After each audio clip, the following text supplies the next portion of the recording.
नमस्कार दोस्तों, स्वागत है आपका एक बार फिर से हमारे चैनल सनातन लोक एसएल पर। जय श्री राम। कैसे हैं आप सब दोस्तों, आप और हम जिस लोक में रहते हैं उसे मृत्यु लोक कहा जाता है।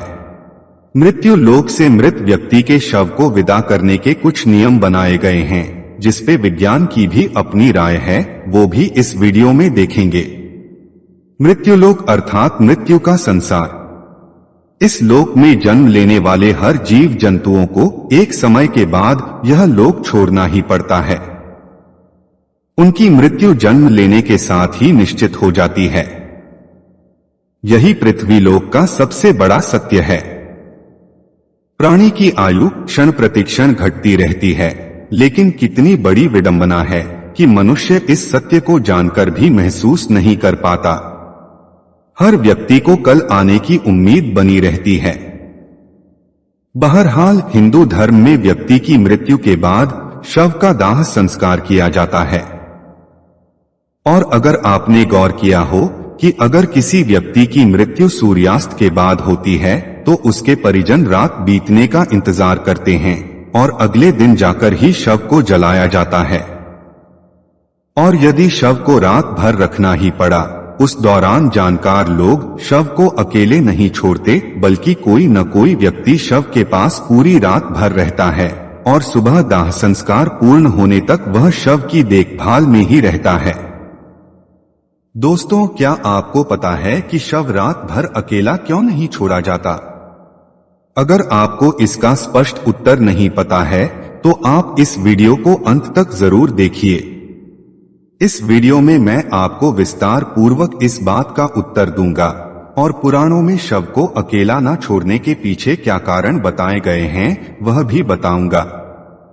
दोस्तों, गरुड़ पुराण में इस बात का बहुत विस्तार से वर्णन किया गया है कि मृत्यु के बाद आत्मा की क्या गति होती है। आत्मा कितने दिनों तक अपने छूटे हुए घर में और इस संसार में विचरण करती रहती है, किन सगे संबंधियों के पास जाती है और वह उनसे क्या उम्मीद करती है। यह सब हम किसी और वीडियो में जानेंगे, लेकिन इस वीडियो में हम गरुड़ पुराण के बताए अनुसार मृत्यु के बाद शव को अकेला ना छोड़े जाने के कारणों को जानेंगे।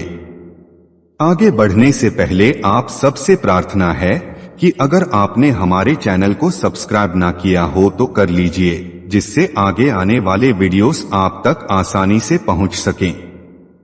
दोस्तों, आइए संक्षेप में पहले हम यह जान लेते हैं कि किन परिस्थितियों में शव का दाह संस्कार नहीं करना चाहिए।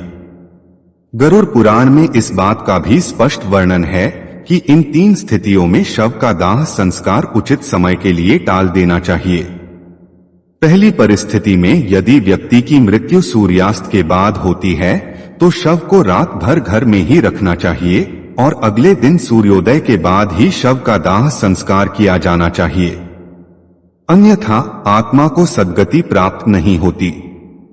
दूसरी परिस्थिति, यदि किसी व्यक्ति की मृत्यु पाचक काल में हुई है तो पाचक काल खत्म होने के बाद ही शव का दाह संस्कार होना चाहिए, क्योंकि गरुड़ पुराण सहित कई धर्म ग्रंथों में यह कहा गया है कि यदि किसी व्यक्ति की मृत्यु पाचक काल में होती है तो उस व्यक्ति के घर परिवार कुल खानदान में 5 अन्य लोगों की भी मृत्यु हो सकती है।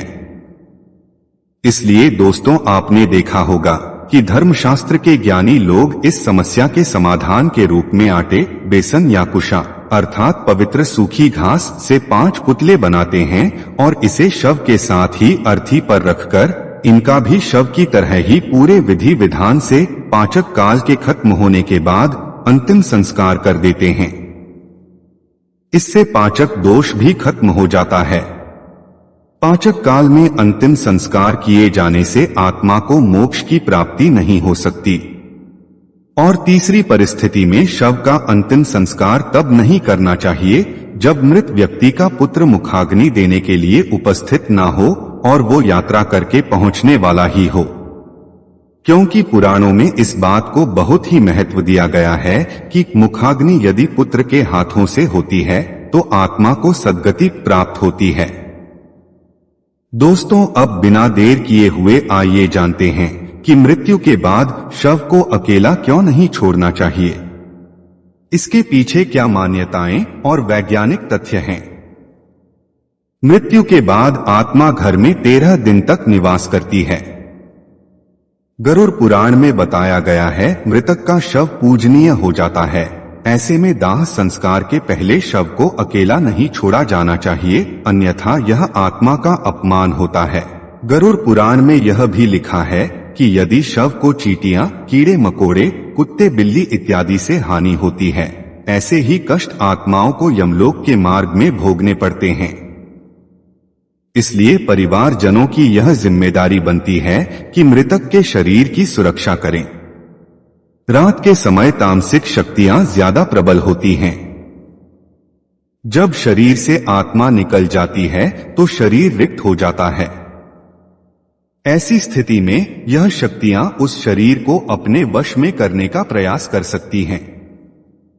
इसकी संभावना खत्म करने के लिए किसी व्यक्ति का मृतक शरीर के पास होना जरूरी होता है।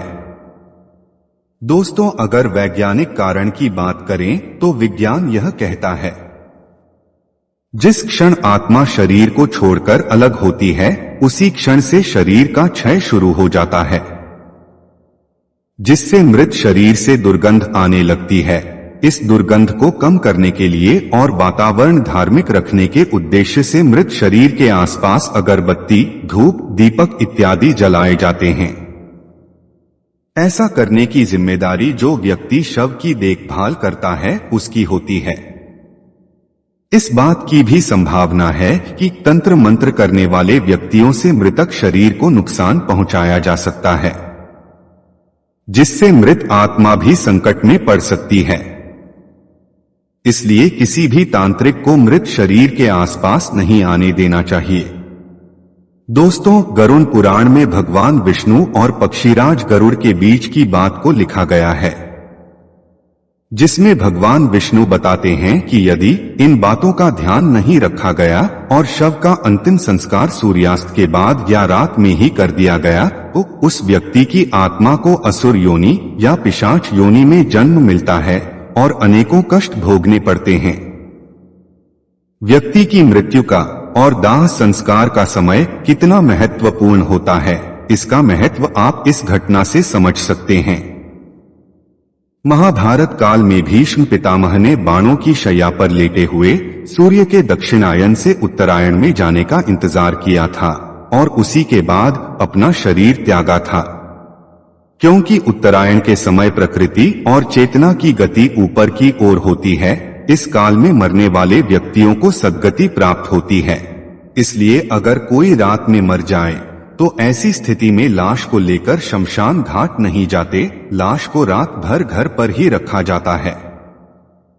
सुबह होने का इंतजार किया जाता है और ऐसे में मृत शरीर को एक भी पल के लिए अकेला नहीं छोड़ा जाता।